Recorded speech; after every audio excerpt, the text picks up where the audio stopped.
Hello everyone, and welcome to today's webinar, Cryo-EM in Discovery and Rational Engineering of Biologics.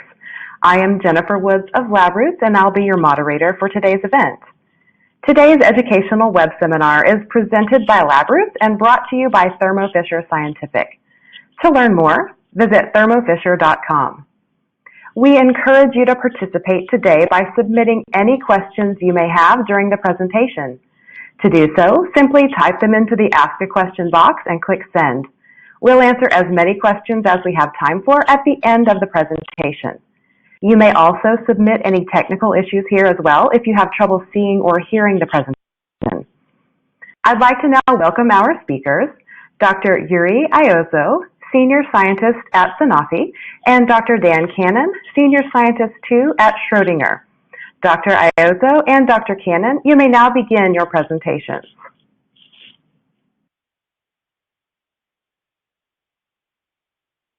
Hello, everyone. My name is Yuri Iozzo. I'm a senior scientist at Sanofi, Large Molecular Research Division in the United States. Today, I will talk about our integrated structural biology approach, which is focused on the small protein complexes.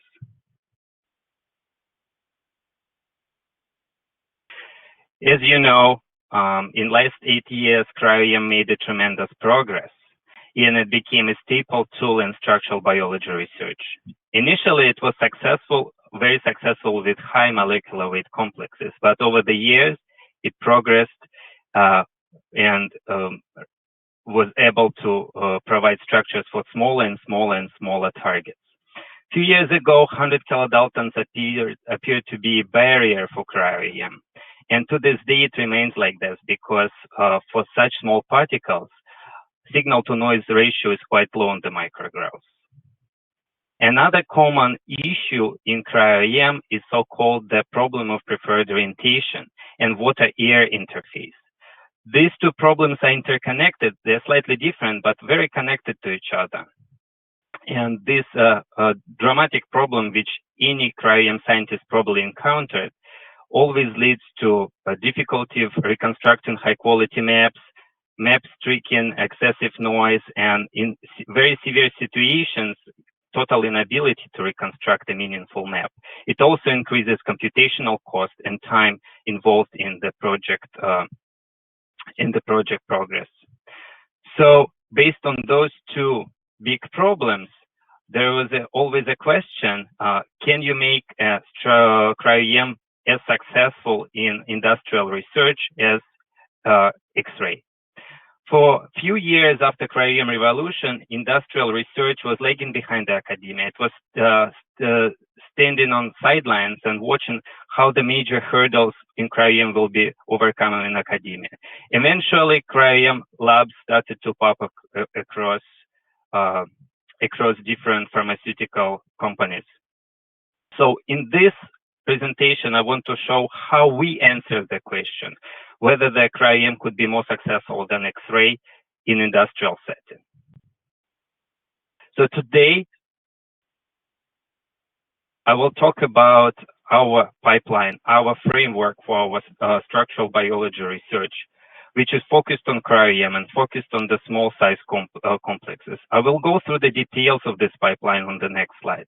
But on this slide, I want to say what advantages do we get by using this framework, this pipeline. First of all, because we have this decision tree, we're able to make very quick decisions without thinking what potential problems can come down the road. Also, each step has a limited amount of options, so we can make easy decisions because when you have too many choices, it becomes very difficult. So by limiting these options, decisions are very quick, which in turn leads to the faster deliveries. We were able to ensure timely delivery in near 100% of the cases in our company. And of course, by using this framework and have limited options, it's very good to predict the use of resources, cost, and which is good for the budgeting and planning.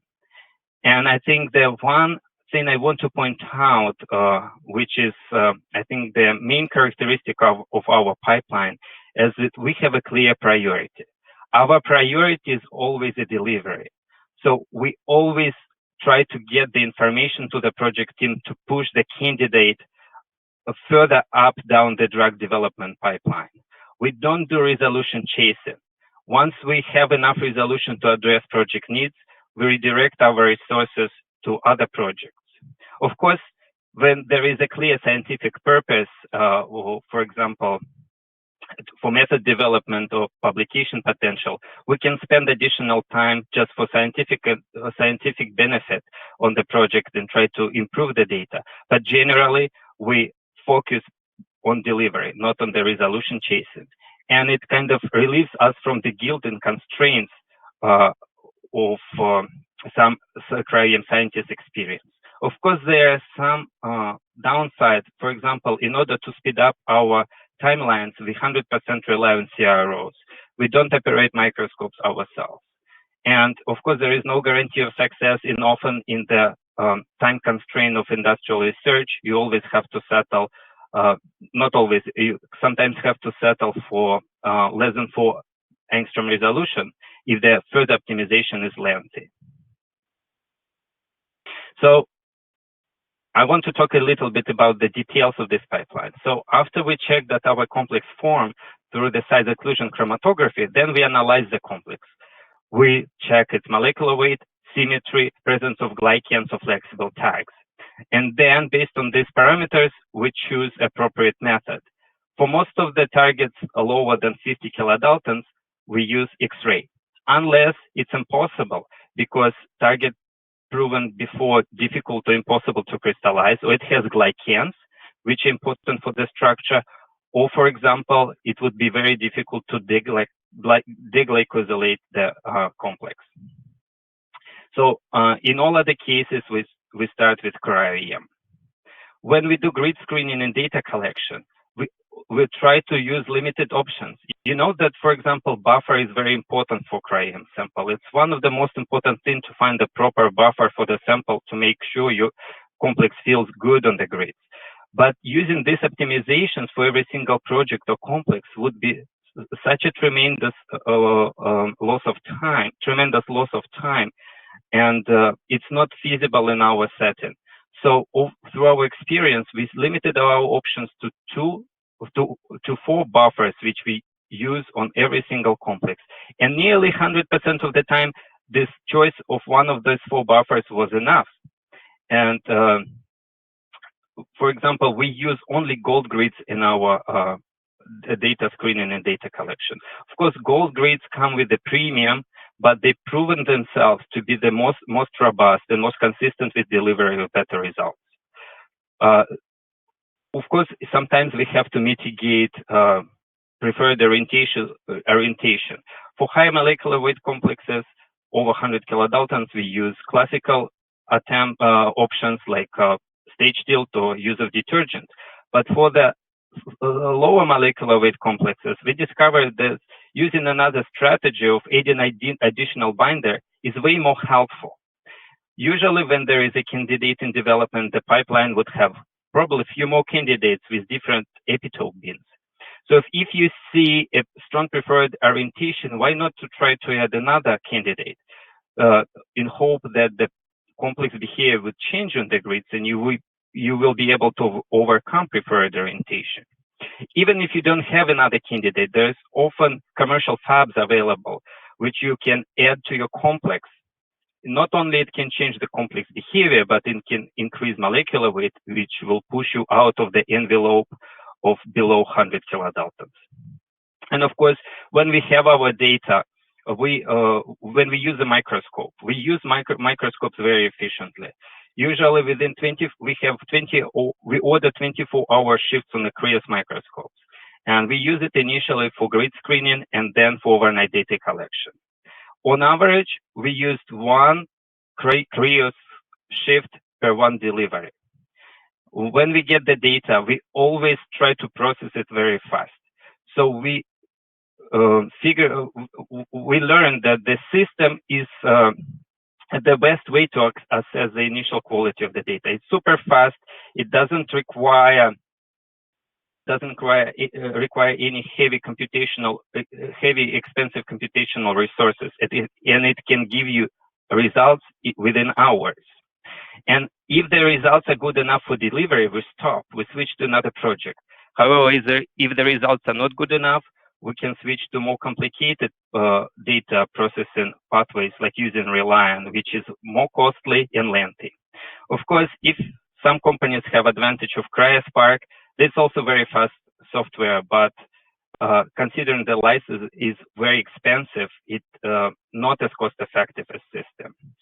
When we get to our data, we do rigid final maps, we do rigid body fits. If the resolution is high enough, we refine our structures. If not, we relax rigid body fits via molecular dynamics in the low resolution maps. And then immediately we do delivery. We not only deliver the structure to the project team, we do all kinds of jobs for them, like structure analysis, different structure-based predictions, affinity maturation, and risk mitigation proposals. On the next few slides, I will just show 4 examples of the different cases from our pipeline. There will be no like order from most easy to most difficult. They're totally different with totally different type of deliveries and problems. So the first case is a trimeric antigen bound to the Fab. Initially, physiologically, this antigen, even its molecular weight before 100 kilodaltons, because it's trimeric, it pushes its molecular weight of the trimer above about 100 kilodaltons. So always take advantage of the symmetry. And 3 Fabs bound to the antigen bring it above 200 kilodaltons. So it's not even close to the size barrier. And the strategy of using 4 buffers works very fine. It worked actually for nearly all our projects. So it was very easy to choose appropriate buffer out of 4 and to get diverse 2D orientations. Once we got the data, just within hours of processing in system, we got 4.1 angstrom map with C1 symmetry. Couple hours later, it was already 3.5 angstrom map with C3 symmetry. So this resolution was totally enough to provide the all needed deliveries to the team, including epitope mapping and developability risk mitigation. So the total time of the project was 1 week and data processing literally just few hours. Second case is very interesting, where I will explain the strategy of using additional binders. So this is a complex of very small antigen with a nanobody. Originally, we tried to solve the structure of this antigen with nanobody B1, and the data showed strong preferred orientation and with the dominant view similar to shown on panel A. We were only able to obtain 5 angstrom map, but it was not nearly enough for the project needs because team required a mode of action and we needed higher resolution for the multispecifics design. Then we thought, why not to look for the second binder? Hopefully it would alter the complex behavior and give us additional views. And indeed, we found the second candidate in the pipeline and used it to nanobody B2. So the complex with 2 nanobodies still showed preferred orientation, but it showed significant amount of the rare views as shown on the panel B. So from the new data, we were able to reconstruct 3.4 angstrom map for the complex, which molecular weight was below 90 kilodaltons, including glycans, and had C1 symmetry. I think at this point we accidentally hit the world record among at least published data for the highest resolution for the smallest molecular weight complex with no symmetry. And this resolution was great to provide all the deliveries to the project team, and with high confidence. And it just to show the power of using additional binders instead of spending tons of time on collecting new data and do the detergent buffer and tilt optimizations. This case study also shows that not necessarily you have to have a high resolution to provide the deliveries. So this antigen complex with the Fab has molecular weight about 100 kilodaltons, right on the brink of the size barrier. The crystallography was not acceptable here because the glycans were needed in the structure, couldn't be removed. So we tried Cryo-EM and the complex showed preferred orientation. Stage still didn't improve the results. So instead of going results, we needed results relatively quickly. So instead of doing lengthy optimizations with detergents and buffers, we opted into collecting larger data sets, hoping to enrich our data with rare views. And after removing some dominant views, we obtained rare views and were able to reconstruct 4-point angstrom map. Surprisingly, the quality of map was very good. Not only, even at this resolution, not only we were able to determine the mode of action and epitope location, but we were able even to do the affinity alteration proposal for the Fab, which worked. So it shows the power that of the Cryo-EM, that resolution shouldn't be the constraint. It should be a nice feature to have, but you don't necessarily have to hunt for the high resolution to do the successful deliveries. And the last case study is very tiny antigen, only 20 kilodaltons in complex with the Fab. So X-ray failed on non-glycosylated antigen, so the X-ray was only option in this situation. So as for many small complexes, you see the very strong preferred orientation. So initially, after we collected first data, we couldn't even obtain the ab initio map. That's how bad was the preferred orientation. So because we had to do the delivery in this situation, we had to, there was no way to use additional binder. So we had to use detergents and state tilts. And eventually we were able to obtain these rare views with very noisy rare views, but they allowed to finally us to reconstruct, to obtain the reconstruction, obtain the map. Very, very low resolution map, but it helped to guide and docking of the Fab to the antigen, and it helped us to coarsely assign the epitope. It's actually what the team needed in this situation is to coarsely assign the epitope. So that still was a successful delivery. On this slide, I just want to show the summary of what we've done using our structural biology framework pipeline in the last 24 months. So basically from beginning 2019 from the middle of 2019 till now. So in this 24 months, with approximately only 2 full-time employees, with a very, very small structural biology group, we were able to deliver 38 different structures, 25 of which were Cryo-EM. So we delivered approximately 1 Cryo-EM structure every month and approximately 1 X-ray structure every 2 months. But as you can see that the Cryo-EM is the majority because it can solve the options, give you solutions for problems X-ray cannot, especially when you talk about glycosylated antigens and getting your results fast. Because if you go and try to crystallize and it takes a long time, of course, in some situations crystallization is quick, not always. But if you have glycans, the Cryo-EM is the only option. So I think this success of delivering 38 structures, it shows that the power of Cryo-EM in the industrial setting. In the last slide, I want to acknowledge my Sanofi colleagues.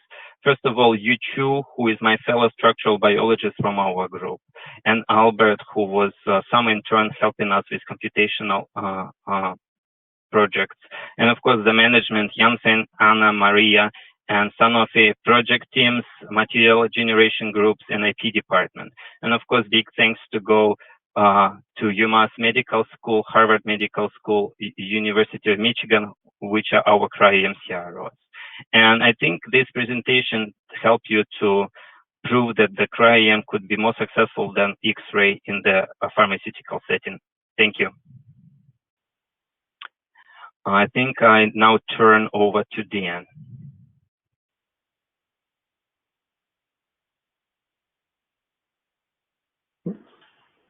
Yes, thank you, Yuri. So I now should have control of the screen, and yeah. So first of all, I'd like to thank the organizers for inviting me to speak. The title of my talk here can be a little bit long-winded, but I'd prefer that maybe we think about it in the context of computational design of biologics. So first of all, why would we sort of use computation at all? Well, the first thing to note is that computation has a requirement of structures, and Yuri's already talked about the different ways of utilizing Cryo-EM to obtain such structures. And so where do we take it in the next stage? Utilizing those structures to enable design is one of the biggest things that I think one of the next big ways forward. This is because traditionally when we design therapeutic molecules and we take an experimental approach, we take kind of brute force approaches. And what I mean by that is that we do saturation mutagenesis or, block mutagenesis. And then through that process, we have to design, make, and test the variants. And this can take a lot of, resources, both in terms of time and of money. And often, like in these cases, it's not structure enabled. Therefore, you don't have any kind of rationale to sort of understand where the variants are, which ones are good, which ones are bad. You're just kind of, running a brute force approach and filtering out those which are not desirable. And so this is where a sort of in silico design approach can maybe negate many of these challenges. So relatively speaking, actually running mutations and testing the relative affinity or stability is actually fairly cheap compared to doing this experimentally. Again, both in terms of cost and in terms of time. And what you can also gain from that and using these structures is that you can have, analysis, much more in-depth analysis and understanding of why certain mutations behave the way they do. And because we can do that, we can also easily optimize multiple properties at the same time. So as Yuri was alluding to, some developability issues, etc., these can be addressed earlier on in the process. So when we utilize computational approaches, as I kind of alluded to, that we want to understand the change in binding affinity upon mutation, or in either binding affinity or physical stability. And the way that we do this is really by trying to solve this thermodynamic cycle that we see here on the left, in the case of binding affinity, where red would be the wild type and green would be the variant. And the way we do that is measure in complex and measure in the unbound state. With physical stability, it's slightly different in that we measure the actual folded protein compared to the unfolded protein. But in principle, this is what we are trying to do. And so at Schrödinger, we utilize a technology called free energy perturbation, or FEP. We enhanced sampling molecular dynamics technique. And the way that this works in principle is that we sort of slowly morph one of our wild type side chain into our variant side chain. So in this case, example on the right hand side, this is an isoleucine to methionine. And as we make this change, we can actually derive sort of true free energies. And because we utilize enhanced sampling techniques, we have a lot more confidence in the actual method itself. And so what I'd like to do is just to give you a little bit of a couple of case studies where such techniques can be applied. So in this example of sort of anti-HIV antibodies, traditionally, HIV is quite a difficult disease to treat and vaccinate against because there's such low sequence similarity between different subtypes, and of course that means it's difficult to define your target. However, it's been observed that in a few HIV infected individuals, they actually develop, in some cases, broadly neutralizing antibodies after a few years. And what this means is that these are antibodies which bind to several different subtypes. And so in an example like this, understanding the binding characteristics of these antibodies, can actually help you in the design of prophylactic drugs. And so this is where we took a case study in this case. So these anti-HIV antibodies are typically binding to GP120, which is a surface glycoprotein on this quote-unquote extracellular spike. And so in this case, there were three antibodies of interest: this VRC01, VRC03, and VRC-PG04.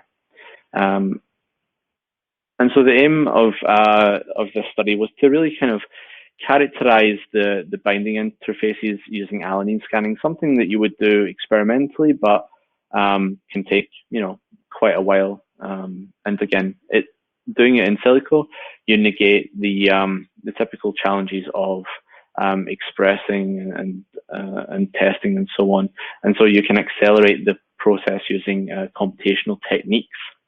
And of course, in this using alanine scanning, we hope to identify sites which are, of course, necessary for binding and look for engineering opportunities. One thing to note is that because GP120 is a glyco protein, that there are indeed some structural implication of glycans. And again, this can matter, of course, in a cryo-EM and an X-ray type context, but it also makes a difference when we consider computation as well. So we run these calculations for relative binding affinity across all three antibody antigen complexes. And what we found was that our errors across all systems combined was less than 1 kilocal per mole. And what this really means is that we're really approaching experimental levels of accuracy. And so this is really now can be thought of as an in silico assay. What we found was that explicit inclusion of mutations with glycan contacts, it remains challenging because, of course, what we unless we have detailed information on the glycans, it can be ambiguous. And in certain cases, we have to make approximations. However, with some of the refinement methods that Yuri's mentioned, including molecular dynamics, we can have a bit more certainty on their actual positioning and their role. And so just maybe overall to kind of give you a sense of how well does this correlate with the experiment? Well, in terms of pure error, in the combined systems, we see an error of 0.64 when we don't include glycan cases, and a Pearson correlation of around 0.62. And so this is the graph of that data on the right-hand side. And what you can see is that if you were to use this technology in a prospective manner, you can almost very clearly pick out mutations which will improve your affinity, those which will be detrimental to your affinity. And as I've alluded to already, this can be done in a much quicker manner as well. But again, for this, currently we need structures, and this is where cryo-EM and X-ray come in. Another thing that's, so maybe just to summarize on this, we didn't have access to crystal structures in all cases. We actually had to use sort of superposition and, as an analogy to protein docking. And in cases like that, we introduce ambiguity. And so this is, again, stressing the importance of having crystal structures or cryo-EM structures to enable this type of work. Again, a small technical inclusion, the inclusion of glycans improves accuracy where you have direct contacts, because in cases like that, it's much to really include those explicitly. Another sort of case study is actually looking at protein thermostability. This is extremely important when you're thinking about the behavior of your proteins as you keep them, as you store them.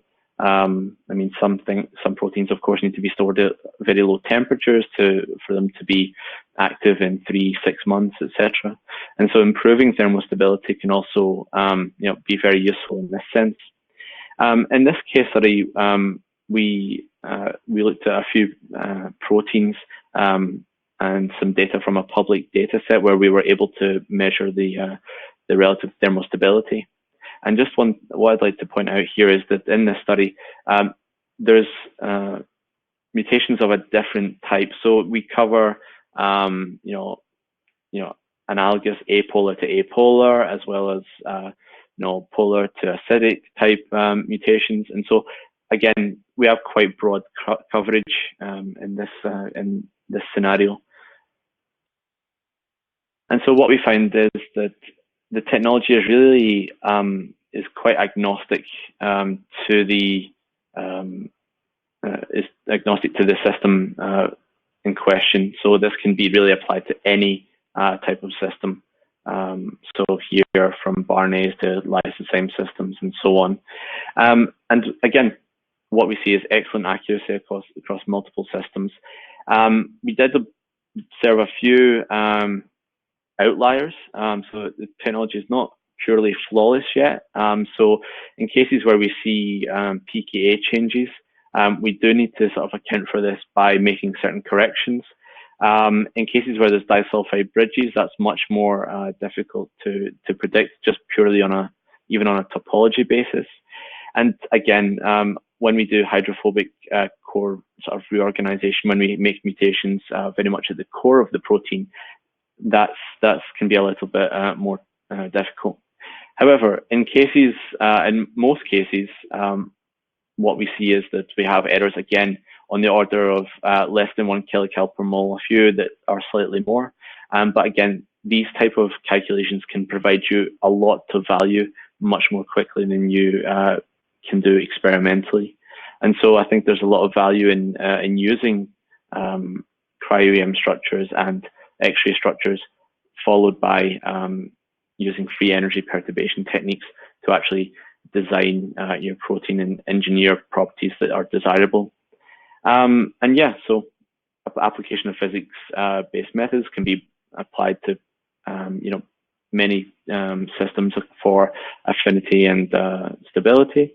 And again, to reiterate, they're approaching experimental levels of accuracy, and you don't need to take brute force approaches and so on. But of course, as I think we're all aware, structural information is really a necessary prerequisite. Indeed, homology models can be useful, but to a certain degree can introduce uncertainty, and so greater structural detail is always desired. And so, yeah, just to finish off, just to acknowledge the people that worked on these two sort of different studies that I've discussed here, and again, just to point you in the direction of those papers, if indeed you would like to know a little bit more. And with that, then I'd like to thank you for your attention and hand back to Jen for questions.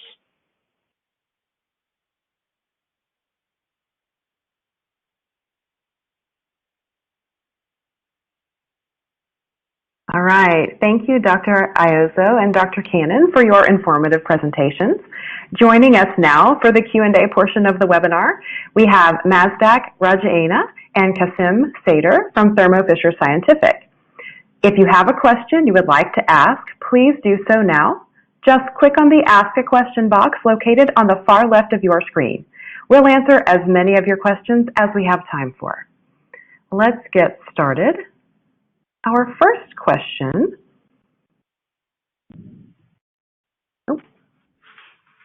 Oh, we have lots of questions coming in. My screen's jumping. Okay, so here, our first question, what do you mean by greater than 2 orientations? All right, thank you. I think it's an important question. So when you do the 2D classification of your data, when you have a strong preferred orientation, you see the one dominant, typically one of 2 dominant orientations. If you have 2 or more dominant orientations, you can deal with that. But if you have one, likely your map reconstruction would fail because you just don't have any other views. So if we see the 2 dominant orientations, we try to solve the problem computationally. If we have 2 or more, if we have, for example, one and it's dominant orientation, we understand that it has to be solved through the sample optimization of the data or the data collection optimization. All right, thank you, Dr. Iozzo. Next question here is also for Yuri. Was all your data collected with ultrafoil grids? Yes, I see that question. Thank you for the question. I think I see another question about using graphene grids. So I think I can combine and answer them both. Yes, right now, for the last year and a half, we use exclusively gold grids. Previously, we used all kind of grids, carbon coated, graphene coated. But why we decided to stick to the gold grids, because they're most consistent. Yes, of course, there are some grids could be advantages in some situations. But with graphene grids, sometimes you see the problem that samples get destroyed on these grids, or you see that the graphene film is not uniform, or you have issue of the low contrast. So we cannot really take that many risks in hope to get the best data, but when we don't see that consistency. The gold grids have proven to be the most consistent, and why we choose them and use them now exclusively. Okay, thank you again, Dr. Iozzo. Thanks for answering both of those questions.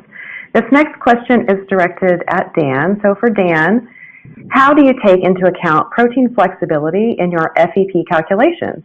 And is it important to consider flexibility, or the crystal cryo-EM structure, is that enough for a good comparison with your data?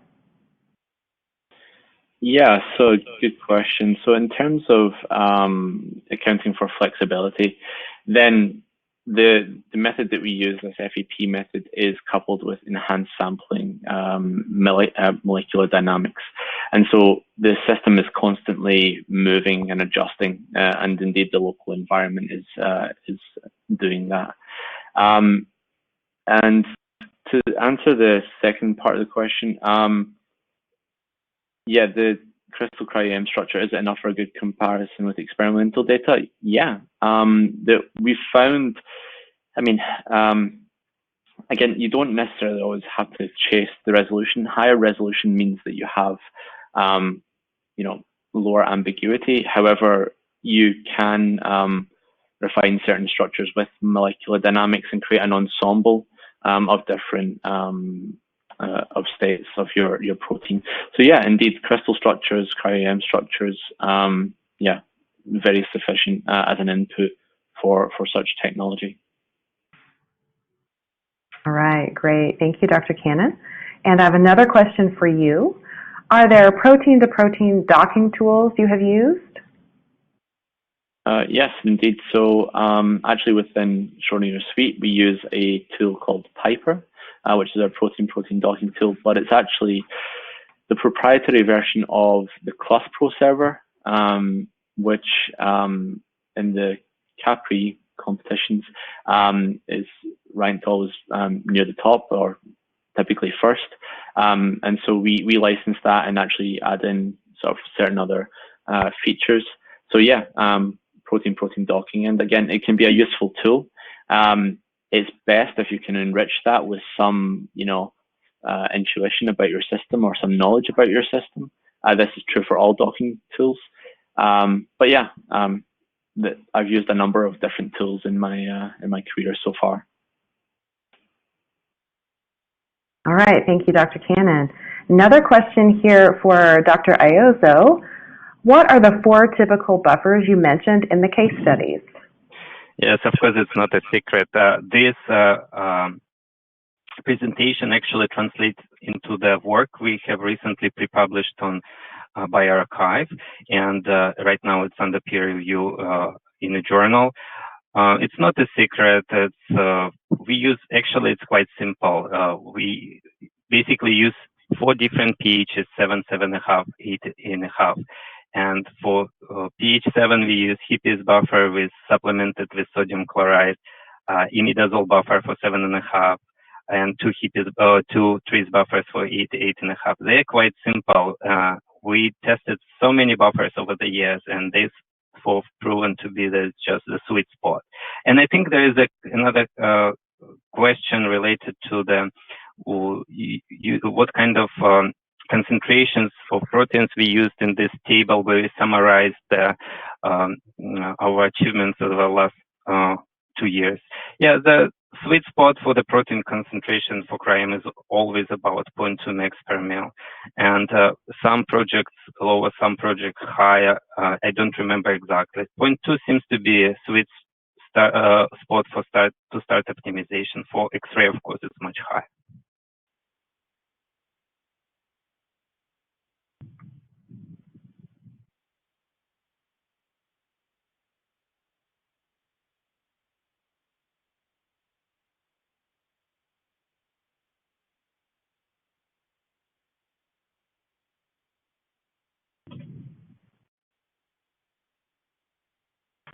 Are we frozen?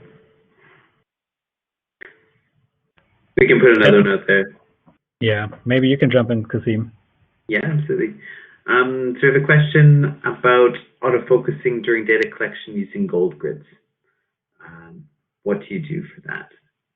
So as I said, we don't do the data collection ourselves. We're familiar. I'm actually come with from the background using hands-on experience. Of course, we use an additional grid for that, but we leave it in the hands of our CROs. It's our choice to facilitate our deliveries, so we abstract ourselves from the data collection. But of course, there are technical solutions around that, and it works very fine. It usually you put in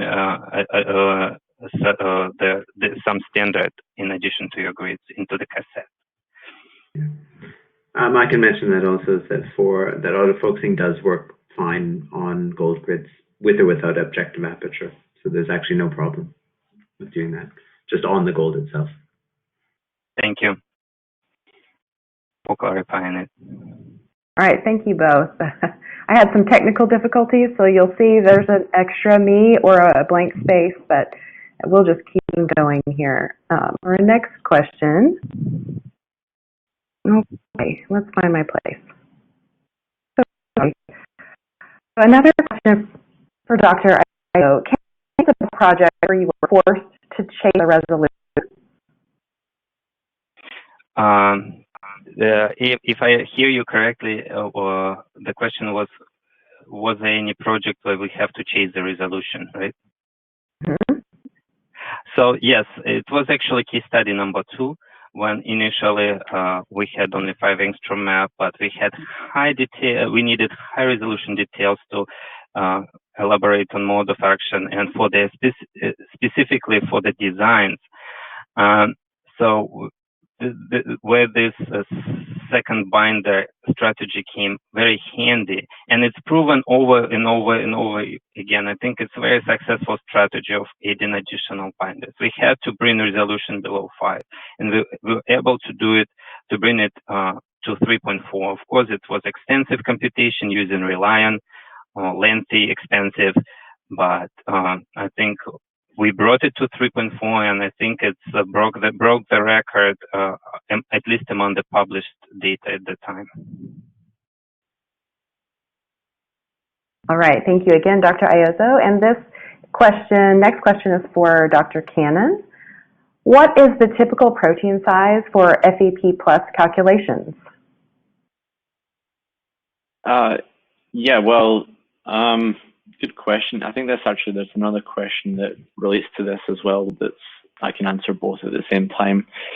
So there's not really a limit on the size of protein that you can use. I think that if you include the entire protein construct, will you get more value from it? Then perhaps not.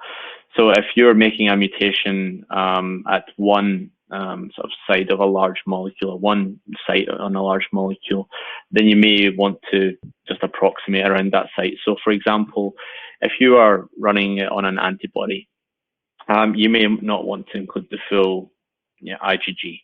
You may want to include the Fe or even the Fab. And what we've seen is that as long as the Fe is stable, in the context of with and without the Fab, then it doesn't introduce any large fluctuations within the calculation. Therefore, you can keep the system smaller.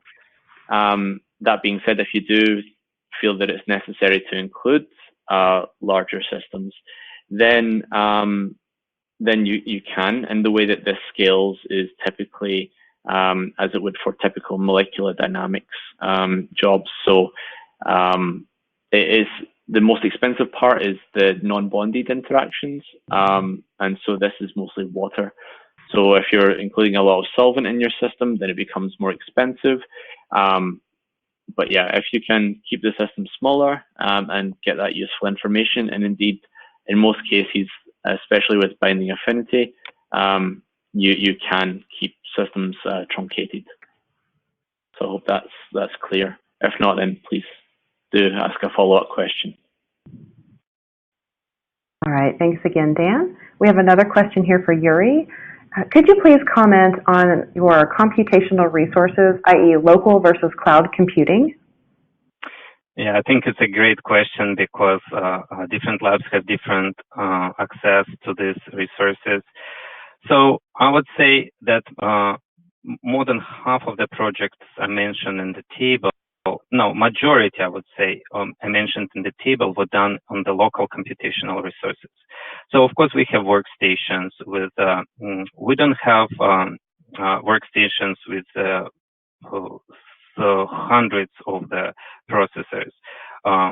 We have local workstations with dozens of the processors. It's usually good enough for to run very quick jobs in system or run medium and length jobs in Reliant. The Reliant would take few days, system usually few hours. Of course, we have a cluster where we can run the system, but there is not too much advantage of running system on cluster versus on locally. Right now, of course, we have access to the cloud computing. We started to utilize it very actively, including CryoSpark and Reliant using the cloud. But I would say it's not critical for deliveries. If you concentrate on the delivery, not chase the resolution, you will be able to optimize your workflow if you have a limited amount of resources, which we proved over the years because we got this luxury only recently. There is actually, Yuri, kind of a related question. I think you may have answered this indirectly. Somebody was asking here, has computation time of the structure, i.e. rely on CryoSpark, ever been the bottleneck? Yeah, it's actually in every project pretty much. On majority of projects, it's a bottleneck. Unless you can use system for your deliveries. If the resolution is good enough in system, it's always a bottleneck. Reliant, the bottleneck is computational cost and time. For CryoSpark, it's license cost and also and resource cost. And I think the people who develop in software have a ballpark to develop in something which works as fast as a system, but can produce a little better results comparing to Reliant, CryoSpark. All right, thank you, Dr. Iozzo. We've got another question here. Can we solve structure of 30 kilodalton protein dimer by Cryo-EM? I would say anything is possible because we shown we could go on the 80, 90 kilodaltons, including glycans. So actual molecular weight is much lower, up to 3.4 angstrom. So if you have a dimer 60 kilodalton, potentially you can, but it all depends whether you will have preferred orientation or not. So if you have some binders which you can throw on commercial binders from your pipeline. Just increase the molecular weight to increase your chance of success. But potentially, if you don't have any binders, it's still there is a potential there. It doesn't hurt to try. If you quickly screen your grids, you will have overall. You collect very small data. You will have overall ballpark idea how difficult your data set.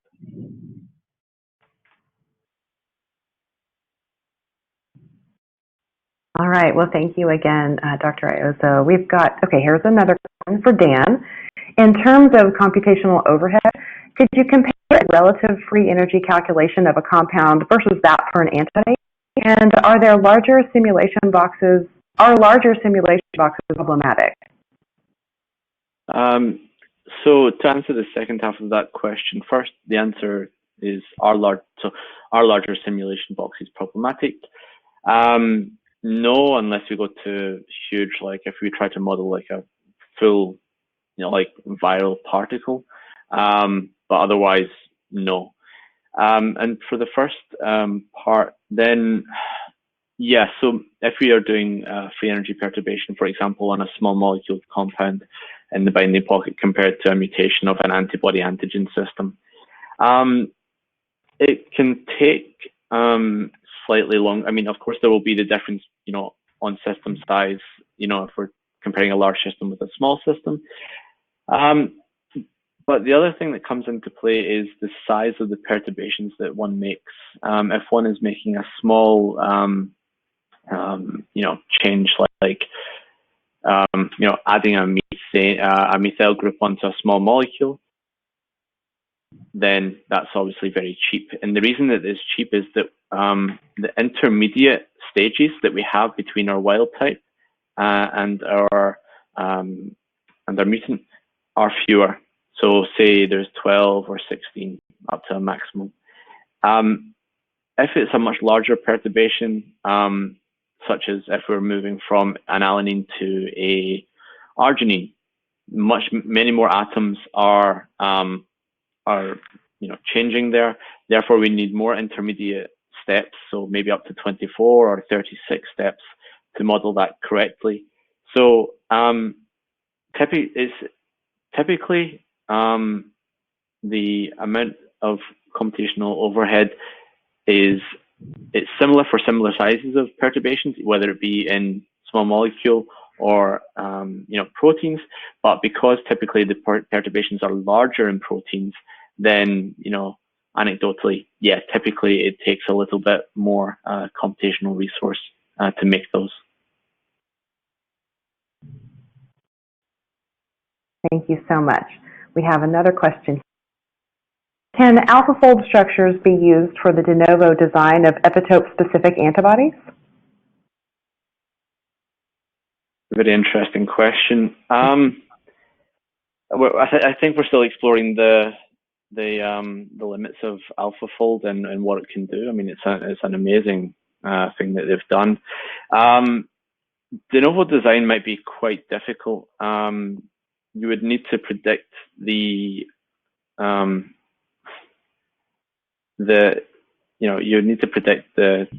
a number of different of antibody structures, and there's some indications that AlphaFold does well for the most challenging loops, so CDRH3 loops.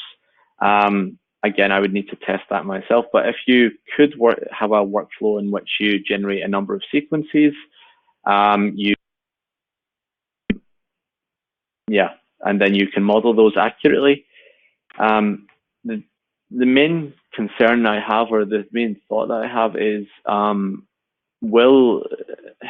are you modeling in a complex or modeling, in the unbound structure? And there will likely be differences there. And again, I think there probably could be value, but yeah, I think it's something that could be explored. Yeah, certainly. Yeah, so an interesting question. Difficult to answer. Thank you, Dr. Cannon. We have another question here for Yuri. Have you looked at any cryo-EM protein samples, complex, protein to protein, less than 100 kilodaltons without using the Fab antigen complex? I didn't. I work for the company where we work a lot with Fabs, nanobodies, antigens. I didn't, but from the scientific point of view, we don't exclude it. We sometimes have time to do just pure research, not related to the any drug candidate. It may come up in future, but so far I haven't. And there was, I think, another question about detectors, whether the type of detector affect the outcome. I think nowadays detectors are generally good. It's both Gatan and Thermo Fisher detectors are great. So we don't have a preference at this point anymore. Thank you, Dr. Iozzo. We have time for a few more questions. Here's the next question. At what phase of antibody discovery are structures most useful? I can maybe take that. And Yuri, if you have any follow-up. So I would say having it as early as possible is most useful, of course, because then you can understand the complexities of your system earlier. More often, I've actually seen cases where the structure is resolved later in the discovery stage, and I've seen, just as it's moving into clinic. And one of the biggest things I've seen is not really always in terms of affinity or stability, but actually in terms of developability. There's some antibodies which have made it into clinic which have a large tendency to aggregate, and at that point you can't really do anything to change the sequence. What you can do is use formulation techniques to try and mitigate the aggregation. And this is something that I've worked on projects like this before, where you can only change the conditions and the buffer conditions, etc. And yeah, so ideally you don't want to negate that problem when it's in the clinic. So you want to have it earlier in the discovery phase if possible. Yeah, I can add a quick comment that because the structural biology is a precious resource, so we don't try to intervene very early when the discovery campaign going on the early candidates. Only when there is a narrow pool of the candidates, we try to help if they need it. But of course, ideally you should have it as soon as possible. And of course, if you have it at the time of IP filing, it's also extremely helpful because you can broaden your claims. Well, thank you, Dr. Iozzo and Dr. Cannon. Looks like that's all we have time for as far as questions go today. Do either of you have any final comments for our audience? Yeah, I want to thank both LabRoots and Thermo Fisher for bringing me in the same webinar. I think it's very important for the current biologics research that the structural biology, not only the tool, but rational design, structure-assisted or structure-free predictions are so intertwined with the structural biology, and I think those two methods will complement each other in the future. Thank you very much. And yeah, and Yuri said it perfectly. I think that I've also learned a lot from this webinar, and the importance that both Cryo-EM and structural resolution plays into the work that we do, and how it can really be important to the field in general. Again, thank you for the invitation to speak, and yeah, thanks again. Well, thank you again, excuse me, I lost my place. Thank you again, Dr. Yuri Iozzo and Dr. Dan Cannon for your time today and for your important research. We would also like to thank LabRoots and our sponsor, Thermo Fisher Scientific, for underwriting today's educational webcast. Before we go, I'd like to thank the audience for joining us today and for their interesting questions. Questions we did not have time for today and those submitted during the on-demand period will be addressed by the speakers via the contact information you provided at the time of registration. This webcast can be viewed on demand. LabRoots will alert you via email when it's available for replay. We encourage you to share that email with your colleagues who may have missed today's live event. Until next time, goodbye.